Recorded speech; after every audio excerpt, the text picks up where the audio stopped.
besar persennya, makin besar belanjanya. Karena bagi saya pribadi, ini pandangan pribadi saya ya, tidak ada kursi yang gratis di Republik ini. Dan untuk belayar harus beli perahu. Makanya kami yang pernah menjadi calon-calon kada ini, istilahnya ada jadwal belanja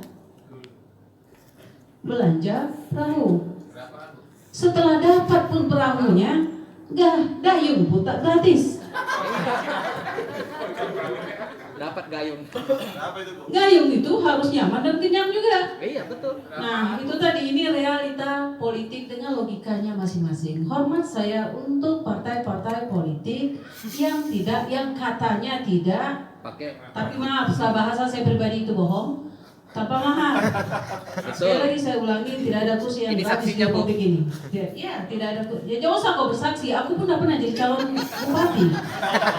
Aku merasakan itu. Jadi ini kita buka saja, semuanya menjadi agenda kita, agenda bersama. Ya, ibaratnya semua menjadi harapan, asa itu masih ada untuk Indonesia yang lebih baik. Ibaratnya dari Anyar ke Kota Serang, singgah sebentar ke Kerawang. Jauh.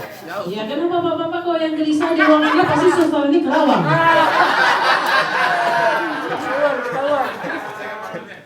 Selesaikan Bu, selesaikan. Ya, dari Anyar ke Serang, singgah sebentar di Kerawang. Dialog ini kita bentang Indonesia yang gemilang. Tiga terakhir yang perlu kita sekarang juga cermati teman-teman wartawan adalah pembahasan Undang-Undang Cipta Kerja. Ini sangat merugikan daerah, termasuk juga masalah aspek lingkungan, masalah perizinan demi untuk investasi. Perizinan sangat mudah dan cenderung negara kita menjadi negara yang sangat liberal gitu. Termasuk tadi masalah daerah, bahwa daerah ini dengan ada Cipta Kerja ini kewenangan daerah menjadi ditarik semua ke pusat. Ini menjadi negara yang sentralistik nantinya gitu. Tapi ini kan masih pembahasan undang-undang, sehingga saya kira ini masih bisa berubah semuanya.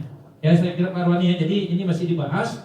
Kita berharap tentunya undang-undang Cipta Kerja ini tidak menghilangkan yang sudah baik di negeri kita ya, sehingga mengurangi kohesi sosial antar daerah-daerah di Indonesia gitu. Saya kira demikian. Terima kasih. Assalamualaikum warahmatullahi wabarakatuh. Baik, terima kasih.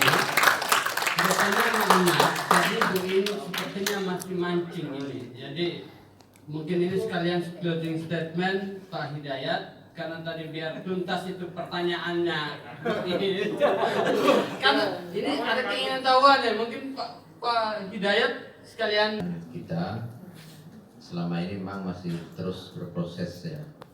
Kita pilihan-pilihan yang diberikan oleh konstitusi, oleh peraturan perundang-undangan kita memang dalam prakteknya tidak semuanya sesuai dengan harapan secara penuh.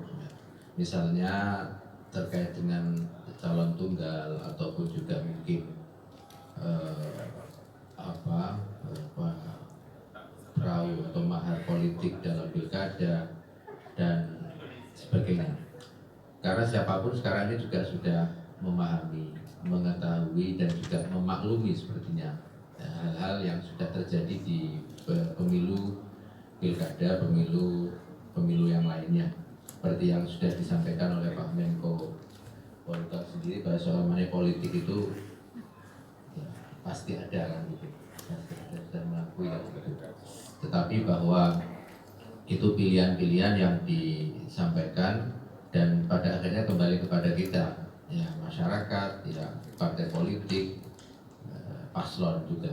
Kadang-kadang partai politiknya mungkin mencoba untuk meminimalisir itu, tetapi paslonnya atau bakal calonnya yang nguber-nguber dan nawar-nawar. Ada kayak gitu. Makanya teman-teman partai juga terus ada kesempatan kan, ada penawaran gitu. Kadang-kadang begitu. Sambut bergayung. Atau paslon partai mencoba untuk misalnya mengusung visi misi program-program ya, tetapi masyarakat lain, masyarakat justru punya keinginan lain ya. Kalau nggak ada uangnya nggak nyoblos dan sebagainya ya, itu juga terjadi.